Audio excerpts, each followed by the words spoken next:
दोस्तों, आत्मनिर्भर शब्द आजकल बहुत चल रहा है। इस पर बहुत जोक्स बन रहे हैं, मीम्स बन रहे हैं। अनफॉर्चुनेटली हम इस शब्द का असल मतलब नहीं समझ रहे, लेकिन मैं आपको ये बता सकता हूँ कि एज ए इंडिविजुअल आप आत्मनिर्भर कैसे बन सकते हो और क्यों आपको आत्मनिर्भर बनना चाहिए। मैं ये मानता हूँ कि अगर हमारे देश का हर नागरिक खुद को आत्मनिर्भर बना ले तो ये देश भी आत्मनिर्भर बन जाएगा, क्योंकि नागरिकों से ही देश बनता है। हम ही देश है, हम ही भारत है। शुरू करते हैं एक असली कहानी से, ध्यान से सुनना।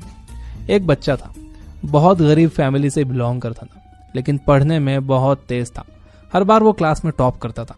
उसके साथ के स्टूडेंट्स उससे जलने लगे थे, तो उनमें से कुछ बहुत ज्यादा जलने वाले स्टूडेंट्स ने प्रिंसिपल के पास जाकर ये कह दिया कि उनके बैग्स में से पैसे चोरी हो रहे हैं और उन्हें उस लड़के पर ही शक है, बल्कि उन्हें पूरा यकीन है कि उनके पैसे वो लड़का ही चुराता है। प्रिंसिपल ने उन्हें आश्वासन दिया कि वो जांच करेंगे और अगर वो दोषी पाया जाता है तो एक्शन भी लेंगे। प्रिंसिपल ने उस लड़के के बारे में पता करना शुरू किया और उस पर नजर रखना शुरू की, तो उन्हें पता चला कि वो लड़का रोज स्कूल से छुट्टी के बाद एक माली के पास जाकर काम करता था। प्रिंसिपल को पता चला कि वो लड़का बहुत ज्यादा ईमानदार था। माली के पास काम करके वो जो पैसे कमाता था उससे वो स्कूल की फीस भरता था, बुक्स खरीदता था और जो पैसा बचता था उससे वो अपने लिए खाना खरीदता था। यही उसका रूटीन था। स्कूल जाता था, माली के पास जाकर मेहनत करता था, खुद कमाता था, खुद की फीस भरता था, खुद अपनी बुक्स खरीदता, अपने खाने का इंतजाम खुद करता। इन शॉर्ट, वो लड़का आत्मनिर्भर था। तो एक दिन प्रिंसिपल ने सारे बच्चों के सामने उस लड़के को खड़ा किया और कहा, मैंने देखा है कि बेटा तुम बहुत ज्यादा मेहनत कर रहे हो, स्कूल में भी अच्छी पढ़ाई कर रहे हो और बाहर भी काम कर रहे हो। तुम अपने स्कूल की फीस माफ क्यों नहीं करवा लेते? लड़के ने कहा, सर, मैं खुद को इतना आत्मनिर्भर, इतना जिम्मेदार मानता हूँ कि मैं खुद अपने स्कूल की फीस पे कर सकता हूँ। मुझे पता है कि मेरे साथ जो स्टूडेंट्स पढ़ रहे हैं उनके पेरेंट्स मेहनत करके उनकी फीस भर रहे हैं, लेकिन जब मैं इतना कैपेबल हूँ, मैं इतना आत्मनिर्भर हूँ, तो मैं अपनी फीस माफ क्यों करवाऊँ? और सर, मैंने आपसे ही तो सीखा है कि इंसान किस्मत से महान नहीं होता बल्कि अपने कर्मों से और अपने एटीट्यूड से महान होता है।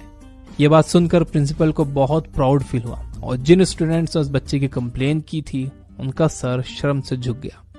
उस बच्चे का नाम था बंकिम चंद्र चट्टोपाध्याय, जिन्होंने वंदे मातरम गीत लिखा था।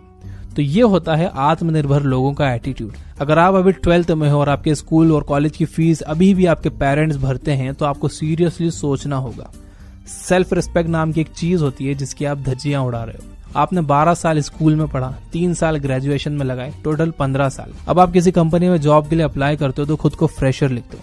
15 साल आपने किसी चीज में लगा दिए और आप फ्रेशर ही रहे। कैसे? आप फ्रेशर हो क्योंकि आपने कोई स्किल्स नहीं सीखी।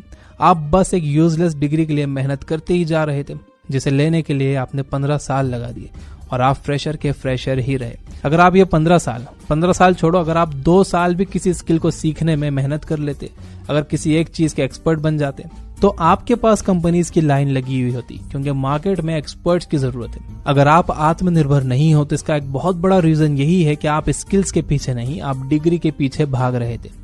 ज्यादातर लोग सही समय का इंतजार करते रहते हैं। डिग्री मिल जाएगी तो फिर वो करूंगा, वो हो जाएगा तो फिर ये करूंगा, ये हो जाएगा तो फिर वो करूंगा। मैं आपको एक कड़वी सच्चाई बताता हूँ, जो भी काम आप करना चाहते हो उसके करने का बेस्ट टाइम कल था जो निकल गया, लेकिन सेकंड बेस्ट आज है। आपको इसे नहीं निकलने देना है।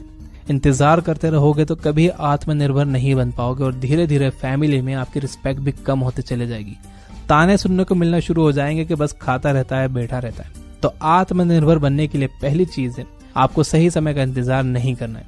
आपको आज से स्किल्स डेवलप करने लग जाना है।